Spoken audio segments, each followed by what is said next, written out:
parameters, which do require LEED qualified teachers in every classroom, not just in the building, not just in the director, but every classroom, including infants.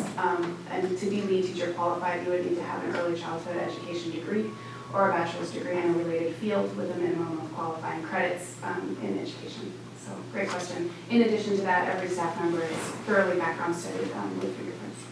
So what does our applicant plan? What kind of training? You said you were going to do some training so you could be certified as a LEED teacher? Yes, Credentials?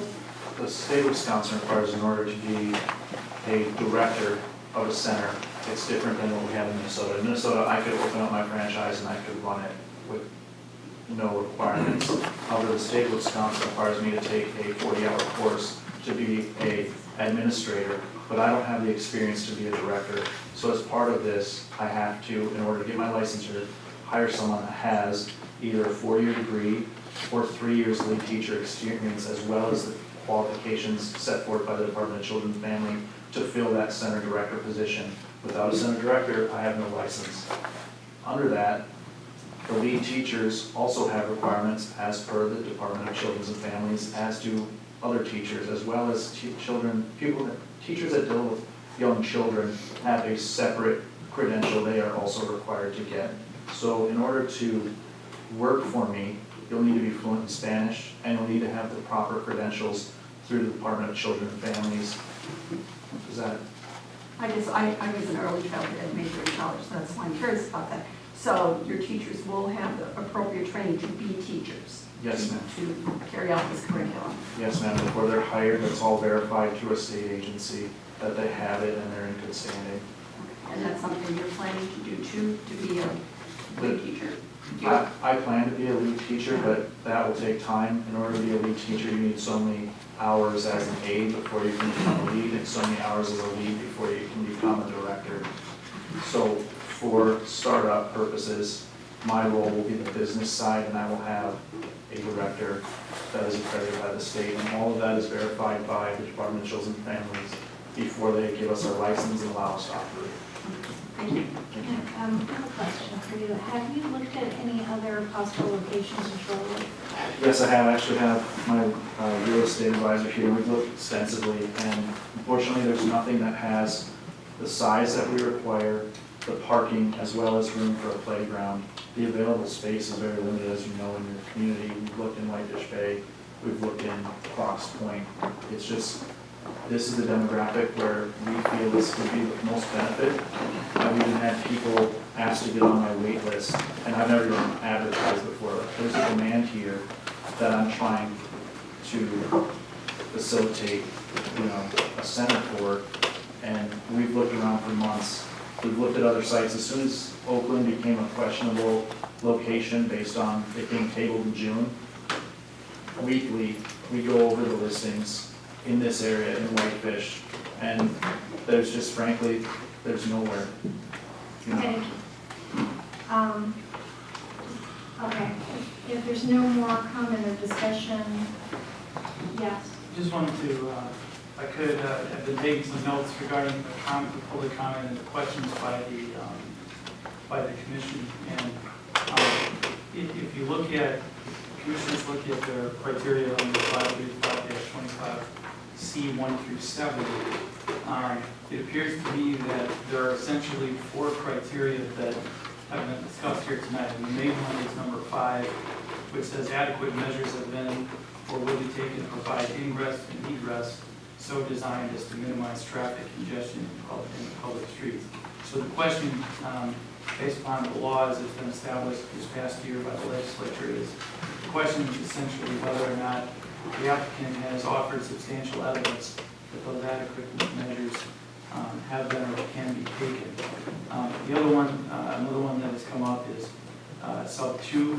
The conditional use will not be injurious to use and enjoyment of other property in the immediate vicinity for the purposes already permitted. So a question would be, has the applicant established by the applicable standard that that condition can be met?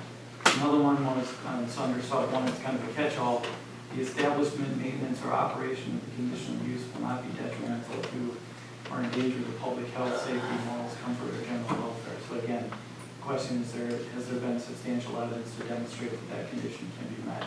The last one is number 6, which is, it says the conditional use shall, in all other respects, conform to the applicable regulation of the district in which it's located. We've heard some testimony, Laura has talked about the parking issue with respect to that as well. So my suggestion would be, whether it's to grant or deny, that you focus on those criteria that were discussed here, and that as part of a motion to indicate that there's either substantial evidence to establish that this criteria, that the criteria either has or hasn't been met, just so we have a record as to the, that can be properly reviewed.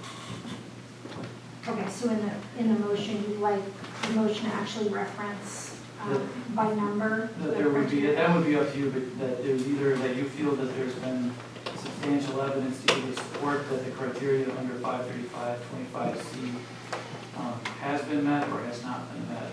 And I just pointed out 1, 2, 5, and 6, because it seemed to be that those were the ones, and I thought I'd read them out loud. So for the benefit of those in the gallery, so you know exactly the criteria we're talking about, so no one thinks that this decision is being made in a vacuum or specific criteria that are needed.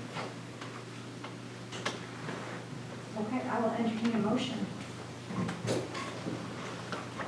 I did have one more question.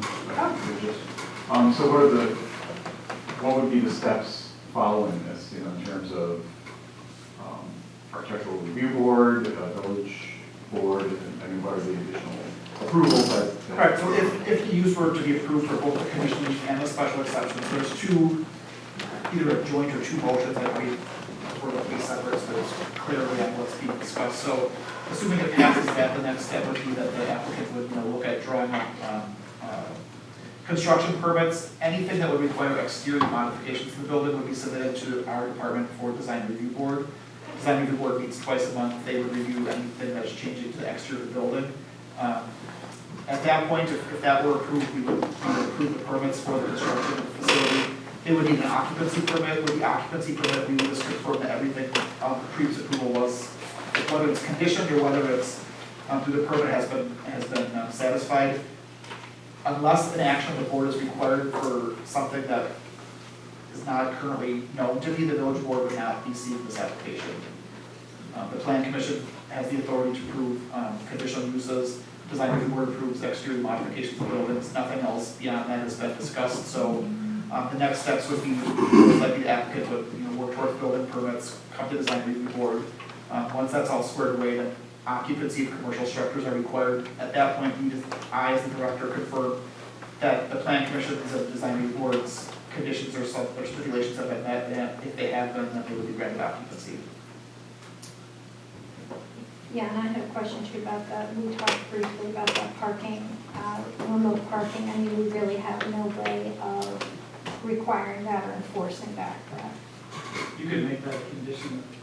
Right, but if, let's say they sell and there's a new business in there and the new business doesn't want to do that, and then are we gonna close down the new business because they're not following the same parking plan? So any approval would run with the building.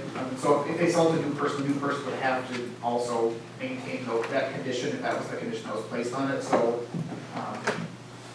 yeah, if this operator gets approval under a certain condition, whether that's, to provide, an annual parking lease to show X number of spaces, or whether that's to suggest that the capacity of the students is limited to 80, or whatever it amounts to be, whatever the condition would be. After the approval that runs with this building, if the building ever transfers to a new owner or a new operator, those conditions would still be required in that. If they can't be, they would need a different conditional use permit. So it does run with the operator, or with operations. But our only recourse is to revoke the conditional use Correct. permit, which would effectively shut down the business. Correct. Yes, if the conditions could not be met, that would be, the recourse would be to say you don't have occupancy to operate your facility there, yes, we would shut down. Which would really inconvenience 120 parents. Correct. Yeah, okay. Yes, one more comment. I have a question on that whole public safety issue. On your new floor plan that you submitted, you've got two potential delivery doors, one adjacent to those 3 parking spaces on Wood, and then one off of the playground area. I would suggest that no one making deliveries should be doing that through an area where the children are, not through the playground, for their safety. And so when someone comes, whether it's FedEx or your organic food delivery, to the Wood entrance, how do they get access? Is there a doorbell or intercom or something so that somebody in the pantry or the reception area knows the door needs to be open? Because I assume it's locked at all times. Yes, ma'am, the door is locked at all times. Parents will receive 2 key cards per family. No, I'm not concerned about the parents, just those delivery people. Right, the delivery people have no access to the building without someone from the staff allowing them in. So they would have no access to children, they'd have no access to anyone unsupervised. As far as the 2 locations, what we're showing you is a rough sketch. It's called a test fit. The architect, Pete, can explain a little bit more, but that's not the final rendering for the construction document. That is a rough estimate to show that this is a feasible site, and just showing the location of current doors. We could have them go through the play area. If that is something that isn't something that you guys want, then we would be able to do it through the side door that's on the north side of the building, closest to the parking lot. You know, when deliveries are made to the Edina location, they go through the main entrance, you know, so no one's gonna have access to kids without the director, everybody on site knowing that the delivery person's there. FedEx isn't just gonna be able to walk into the building, they're gonna have to get allowed in. Okay, yeah, so it is, I'm looking for a motion. I'm looking for clarification. Okay. I would love a motion.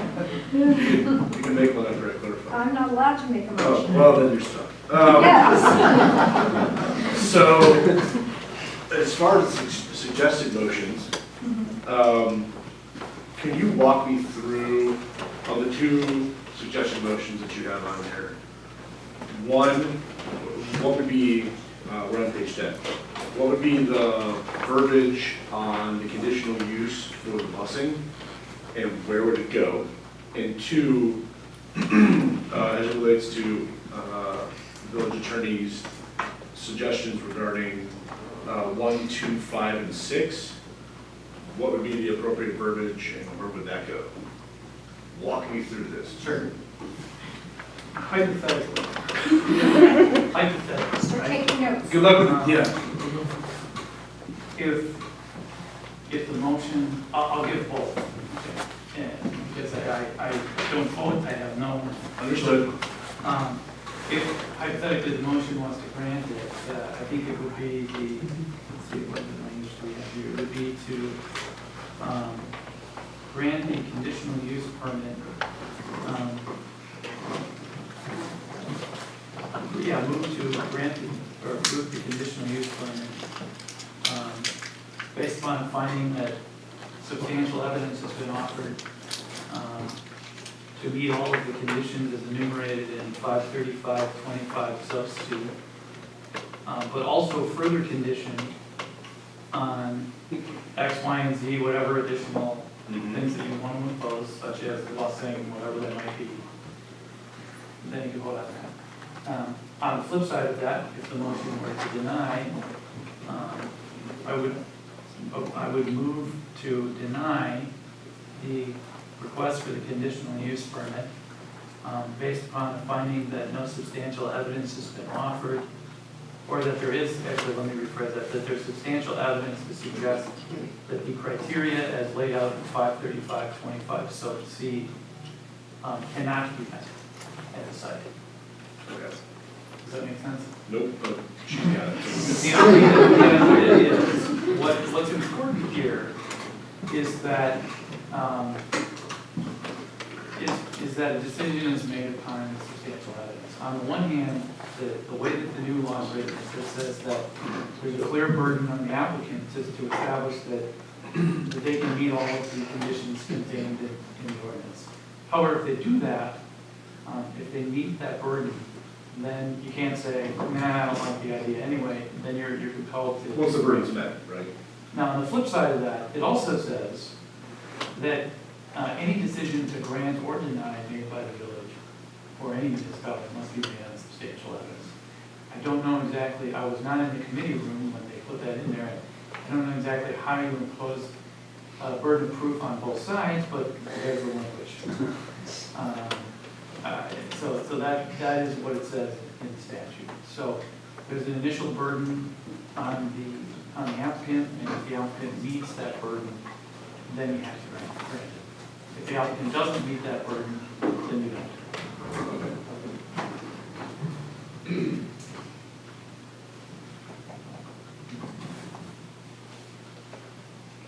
All right, let's try it. Go for it.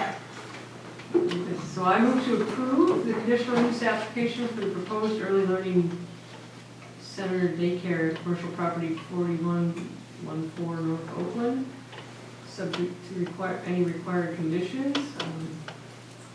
I believe that the applicant has provided substantial evidence that the criteria of section 535-25, section C